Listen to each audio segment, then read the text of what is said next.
ओम शांति। आज बाबा के 11 तरीके महावाक्य हैं। बाबा ने कहा, मीठे बच्चे, योग अग्नि के समान है जिसमें तुम्हारे पाप जल जाते हैं, आत्मा सतो प्रधान बन जाती है। इसीलिए एक बाप की याद में योग में रहो, है ना। एक बाप की याद ब्रैकेट माना योग में रहो।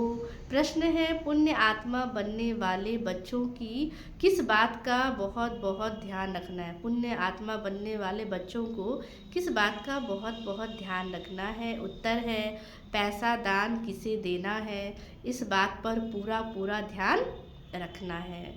अगर किसी को पैसे दिया और उसने जाकर शराब आदि पिया, बुरे कर्म किए, तो उसका पाप तुम्हारे ऊपर आ जाएगा।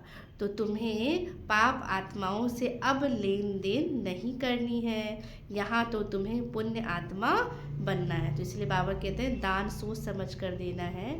कई बार कोई अगर शराब पी लेगा या सिगरेट पी लिया या कोई उससे गलत काम कर लिया, तो उसका जो है हमारे साथ क्या है, कार्मिक अकाउंट बन जाएगा, हिसाब किताब बनेगा। तो इसीलिए बाबा कहते हैं पाप आत्माओं से लेन देन नहीं करनी है। परख करके, पात्र को देख करके फिर किसी को हमें कुछ दान आदि देना है। नहीं तो बाबा कहते हैं उसका पाप हमारे ऊपर लग जाएगा।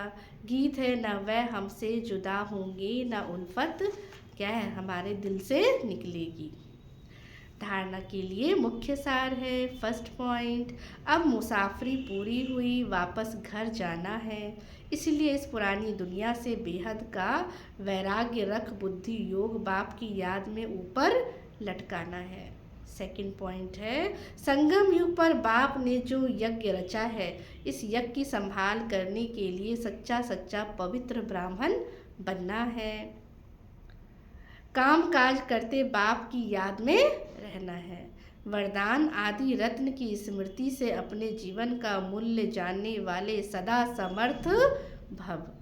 आगे बाबा ने कहा, जैसे ब्रह्मा आदि देव है, ऐसे ब्रह्मा कुमार कुमारियां भी आदि रत्न है। आदि देव के बच्चे मास्टर आदि देव है। आदि रत्न समझने से ही अपने जीवन के मूल्यों को जान सकेंगे, क्योंकि आदि रत्न अर्थात प्रभु के रत्न, ईश्वरीय रत्न, तो कितनी वैल्यू हो गई।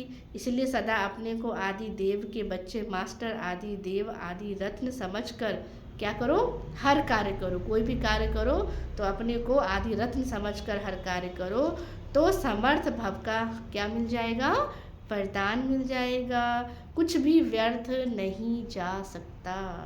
स्लोगन, ज्ञानी तो आत्मा वह है जो धोखा खाने से पहले स्वयं को बचा ले, है ना, परख करके स्वयं को बचा ले। तो बाबा कहते वो ज्ञानी तू आत्मा है। अपनी शक्तिशाली मनसा द्वारा सकाश देने की क्या करो, सेवा करो। तो आज बाबा ने कहा अभी सेवा में सकाश दे, बुद्धियों को परिवर्तन करने की सेवा ऐड करो। किसी की कैसी तमो बुद्धि है, दुखी है, परेशान है, उलझन वाली है, तो उन सबको बाबा कहते हैं बुद्धियों को परिवर्तन करने की सेवा करो। फिर देखो सफलता आपके सामने स्वयं झुकेगी। सेवा में जो विघ्न आते हैं, उस विघ्नों के पर्दे के अंदर कल्याण का दृश्य छिपा हुआ है।